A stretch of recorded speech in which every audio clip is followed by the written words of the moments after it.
A man who claims he was knocked unconscious after being dropped on his head by officers, now suing. Attorneys for Dewon Greer filed a lawsuit in federal court today against Hall County, the sheriff, and the officers at the county jail. Atlanta News First Zac Summers live at the federal courthouse in downtown Atlanta with new video of this incident. Zac. Dewon Greer and his attorneys calling for accountability. One of his lawyers saying that their client is not only deserving of compensation, but they want this lawsuit to serve as a deterrent.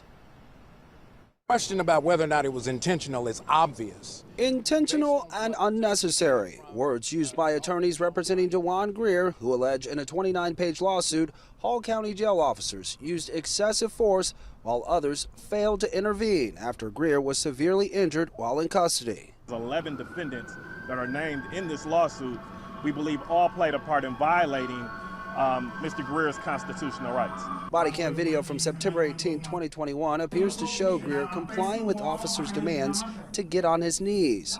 As the 41-year-old is cuffed with his hands behind his back, an officer is seen pulling Greer's right leg, resulting in him slamming face first into the concrete floor. I thought you had a shoulder. I thought you had a shoulder. You knocked his ass out. Good. My first time watching it was yesterday in full.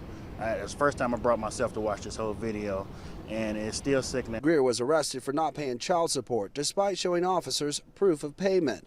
He admits to voicing his frustrations, but says he was compliant the whole time. I was just scared. I wanted to make it back to my family. That's the only thing I could think about. Greer and his attorneys say he suffered a concussion, had to undergo dental surgery, and has since been diagnosed with PTSD. To this day, thinking about being pulled over, seeing police cars, seeing other people pulled over, I get nervous, I get anxious, sweaty, and it brings back the thought of the whole ordeal every time. So it's tough.